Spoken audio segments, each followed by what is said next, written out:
ओम साई राम। मैं अनुभूति आप सभी लोगों का हार्दिक अभिनंदन करती हूँ साई अनुभूति चैनल में, और अनुभवों की श्रृंखला से एक बार फिर से बहुत प्यारा और अनोखा सा अनुभव लेकर आप सभी लोगों के समक्ष उपस्थित हुई। लेकिन उससे पहले चलिए सभी लोग मोहिनी बाबा के दर्शन करिए और बाबा का मिलके जयकारा लगाते हैं।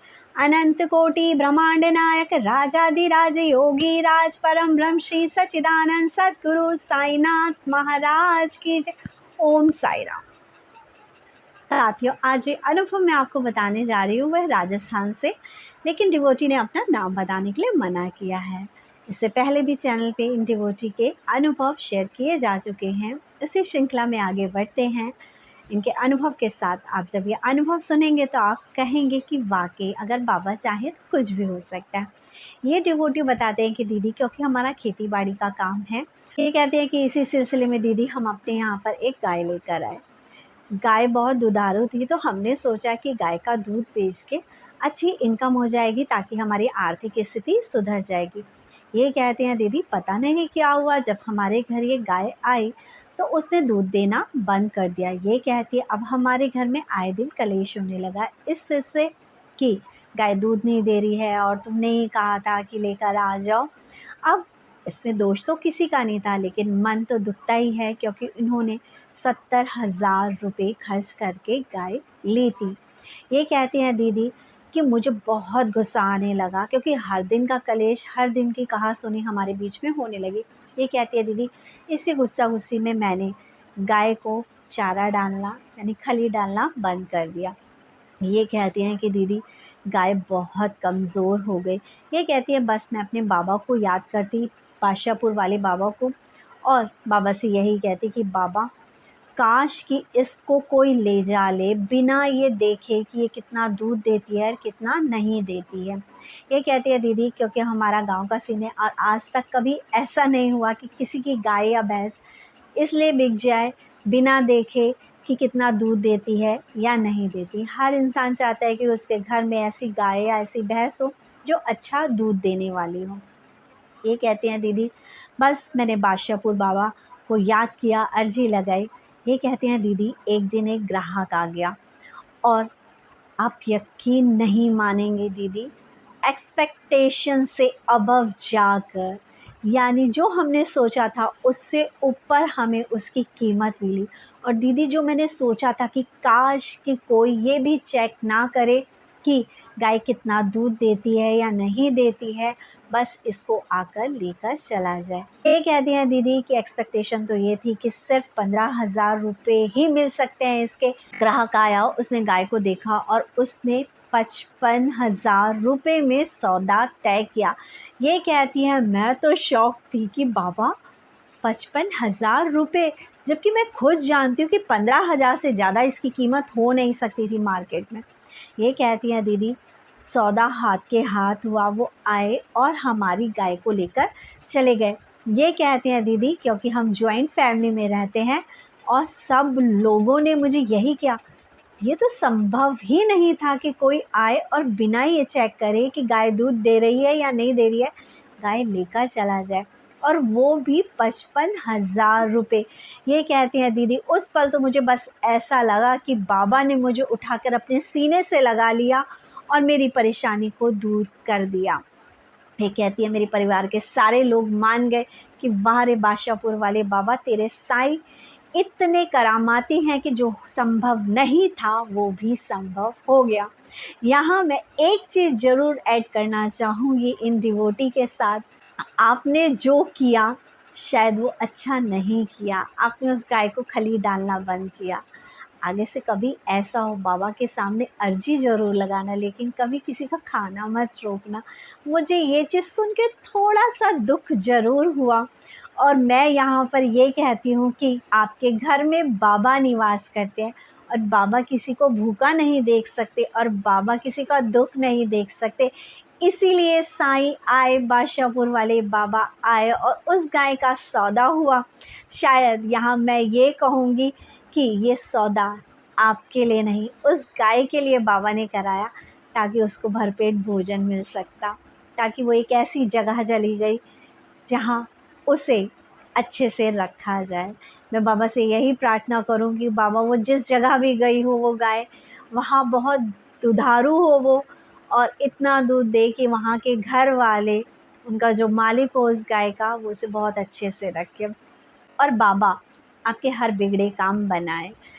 मैं बस इतना ही कहूँगी कि हम बाबा को मानते हैं तो हमारे मन में मानवता ज़रूर होनी चाहिए हर पशु पक्षी के लिए।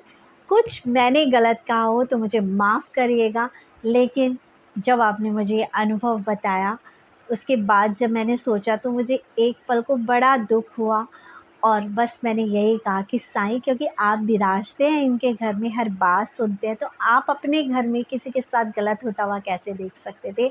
इसीलिए जिसकी कीमत शायद 15,000 भी ना लगती, आपने उसकी अच्छी कीमत देकर उसका सौदा करवा दिया।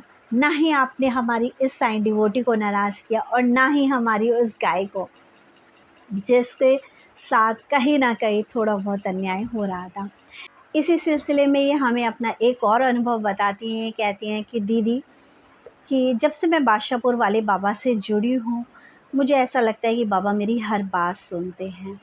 बाबा मेरे अंग संग रहते हैं। ये कहती हैं दीदी, मेरे जो हस्बैंड हैं वो बात-बात पे नाराज़ हो जाया करते हैं, गुस्सा उनमें बहुत है, और रूठना मनाना हमेशा चलता रहता है। ये कहते हैं दीदी कि एक दिन ऐसा ही हुआ कि मेरे हस्बैंड ने मुझ पे बहुत गुस्सा किया। मुझे बहुत बुरा लगा, और मैं बाबा के पास गई और मैंने बाबा से कहा कि बाबा, ये क्या, कि कुछ भी कर लो, ये तो खुश ही नहीं होते हैं, जब देखो तब इनका मुँह फूला ही रहता है। बाबा अब मुझसे बर्दाश्त नहीं हो रहा। बाबा मैं चाहती हूँ कि औंधे मुँह करें और इन्हें अपनी गलती का एहसास हो जाए। ये कहती हैं दीदी, मुझे उस दिन बहुत गुस्सा था, और मैंने बादशाहपुर वाले बाबा से बोला कि बाबा अब आप ही सँभालो इनको, और आपसे क्या ये एक आदमी भी नहीं सँभल रहा है? ये कहती हैं दीदी, बिल्कुल मैंने ऐसे ही शब्द कहे। ये कहती हैं कि दीदी, आप यकीन नहीं मानोगे कि वो बंदा जो इतना गुस्सा करता था, जो इतना चिल्ला रहा था मुझ पे, अचानक से उनकी तबीयत ख़राब हो गई, और वो माँ माँ करके बोलने लगा, और ये कहने लगे कि मैं भगवान के पास जा रहा हूँ और मेरी तबीयत बहुत ख़राब हो रही है, और बहुत ज़्यादा हाय तौबा उन्होंने मचा दी। और ये कहते हैं कि दीदी, मुझे बहुत गुस्सा आ रखा था। ये कहते हैं कि दीदी, बेटी है मेरी गुड़िया ने बोला कि मम्मी पापा की तबीयत बहुत ख़राब हो रही है, आप देखो ना पापा को। तो ये कहती हैं मैं बहुत गुस्से में थी, तो मैंने कहा होने दे, कोई नहीं, बाबा अपने आप देख लेगा। ये कहती हैं क्योंकि मेरी गुड़िया जानती है कि मैं बाबा से बात करती हूँ, और बाबा से जो बोलती हूँ वो सब मेरे बाबा करते ही करते हैं। ये कहती हैं, मेरी गुड़िया कहती है कि मम्मी क्या आपने बाबा से बोला था कि पापा ने गुस्सा किया? तो ये कहती हैं कि हाँ, मैंने बाबा से बोला था। ये कहती हैं मम्मी वो तो ठीक है, लेकिन अब पापा सही कैसे होंगे, वो भी तो आप इलाज बता दो, वो भी तो बाबा से पूछो। तो ये कहती हैं कि मैंने कहा कि जा, जो जल रखा है बादशाहपुर वाले बाबा का वो दे दे अपने पापा को, सही हो जाएंगे।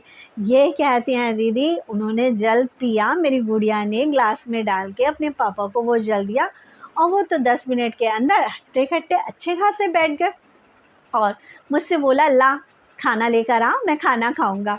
ये कहती हैं दीदी, मैं तो शॉक थी कि बाबा आपने आज इन्हें सबक सिखा ही दिया। और ये कहती हैं कि दीदी बस मैंने बाबा को यही कहा कि बाबा आपका शुक्रिया मेरा हर पल हर क्षण साथ देने के लिए। यहाँ बस इतना ही कहना चाहूँगी बाबा से, जो मांगो जायज़ मांगो। आपको एक अनुभव मैं ऐसा और बताती हूँ, जिसमें कि एक हस्बैंड थे, वो अपनी वाइफ पे ऐसे ही गुस्सा किया करते थे। उन डिवोटी ने भी मुझे ये अनुभव बताया, और मुझे अपना नाम बताने के लिए मना किया, लेकिन आप अनुभव सुनेंगे इनका तो आप हँसते-हँसते आपके पेट में दर्द हो जाएगा। ये जो अनुभव है जब इन्होंने मुझे बताया था, एक तो ये वाला अनुभव जो मैं अभी आपको बता चुकी हूँ, और एक जो अब मैं आपको बताने जा रही हूँ वो अनुभव भी आप सुनेंगे तो आप कहेंगे कि देखो, साईं की जो बेटी है, अगर उसको किसी ने सताया नाजायज़, तो बाबा बाप है हमारे, बदला ज़रूर ले लेंगे उसका, और उसको ज़रूर सबक सिखाएंगे। इसी सिलसिले में चलिए मैं अनुभव आगे लेकर चलती हूँ। हमारी जो एक साईं डिवोटी है उन्होंने मुझे बताया कि दीदी मेरे हस्बैंड बहुत गुस्से वाले हैं, बात बात पे गुस्सा हो जाना इनकी आदत में शामिल था। ये कहते हैं दीदी कभी कभी तो गुस्सा इतना बढ़ जाए कि 2-2 3-3 दिन हमारी बातचीत ना हो, हर बात में गुस्सा, चुपचाप हर काम करते रहो लेकिन हर काम में मीन मेक निकालना जैसे आदत सी बन गई। वैसे मेरे हस्बैंड बहुत अच्छे हैं दीदी, लेकिन गुस्से वाली आदत और मीन मेक निकालना, ये आदत शायद अच्छे होने के बावजूद भी कभी कभी बहुत बुरी लगने लग जाती है कि आप कितना भी कर लो, कितना भी अच्छा करने की कोशिश कर लो, लेकिन हर काम में जब मीन मेक निकलता है तो दिल दुखता है दीदी। ये कहते हैं दीदी एक दिन ऐसे ही हो, मेरे हस्बैंड मुझ पर बहुत गुस्सा किए, बहुत नाराज़ हुए, तो मुझे गुस्सा आ गई। मैं अपनी हर बात अपने बाबा से शेयर करती हूँ। मैं भी बाबा के पास बैठ गई और मैंने बाबा को बोला कि बाबा ये क्या है कि कुछ भी अच्छा कर लो लेकिन इनके तो आँख में आता ही नहीं है, मुझसे नहीं संभल रहा, मैं बहुत परेशान हूँ बाबा, अब आप संभाल लो इनको, इनको सबक सिखा दो। ये कहती हैं दीदी कि मेरे हस्बैंड उस दिन रात को सोए और बाबा तो उनके सपने में आए और बाबा ने उन्हें एक लात मारी पीछे से और कहा कि उस पर गुस्सा मत किया कर ज़्यादा। ये कहती हैं दीदी मेरे हस्बैंड तो बहुत घबरा गए, सुबह उठे और कहे कि ऐसा क्या कह दिया तूने बाबा को कि वो मेरे सपने में आकर मुझे लात मार के गए हैं। भाई अब मैं तुझे कुछ नहीं कहूँगा। ये कहती हैं मैंने तो कुछ नहीं कहा, मैंने तो सिर्फ इतना कहा कि बाबा देखो इतना गुस्सा करते हैं, थोड़ा सा गुस्सा सही करा दो इनका। और आप यकीन मानिए हंसते हंसते मैं लोटपोट हो गई इस चीज़ को सुन के कि बाबा कैसी कैसी चीज़ें भी सुनते हैं। वाकई जब कोई हमारी आत्मा अंदर तक दुखा देता है, किसी के लिए कुछ भी कर लो, एक पत्नी अपने पति के लिए जी जान लगा देती है चीज़ों को करने में कि वो खुश हो जाए। वो आता है घर, उसके लिए खाना तैयार करके रखती है, उसके कपड़े धोती है, उसके घर को अच्छे से रखती है, लेकिन वही पति आकर हर चीज़ में मीन मेक निकाले, नमक नहीं है सब्जी में, सब्जी उठा के फेंक दी, कपड़े टाइम पे प्रेस नहीं हुए, बातें सुनाना शुरू कर दी, बच्चे अगर शैतानी कर रहे हैं उसका ब्लेम, तेरी वजह से बिगड़ रखे हैं, तेरी वजह से हो रखा, हर चीज़ पे ब्लेम लगाना, साथ ना देना, इतना दुखदाई पल होता है। पूरा दिन खपती रहे बीवी और आकर पति सिर्फ 2 शब्दों में ये कह दे कि तू करती ही क्या है, तेरे इस काम में कमी, तेरे उस काम में कमी, तो कितना दुखता होगा ना दिल। तो वो अगर बाबा के पास जाके सच्चे दिल से आंसू बहा देगी तो क्या बाबा उसकी नहीं सुनेंगे? सुनेंगे ना। जैसे कि हमारी इन 2 साईं डिवोटीज़ की सुना, और ऐसी और भी लेडीज़ होंगी जिन्होंने कभी ना कभी कहीं ना कहीं बाबा से कहा होगा कि बाबा मेरे पति को थोड़ी अक्ल दे दो, ये सही हो जाए, तो बाबा ने ज़रूर सुनी होगी और ज़रूर उनके हस्बैंड के बिहेव में चेंज आया होगा। यहाँ बस इतना कहना चाहूँगी कि आपकी वाइफ आपकी अर्धांगिनी है, आपके शरीर का आधा हिस्सा है, वो भी उतने ही मान सम्मान की हकदार है जितना कि आप उससे अपने प्रति चाहते हैं, अपने परिवार के प्रति चाहते हैं। अपनी स्त्री को भी सम्मान देना शुरू करें।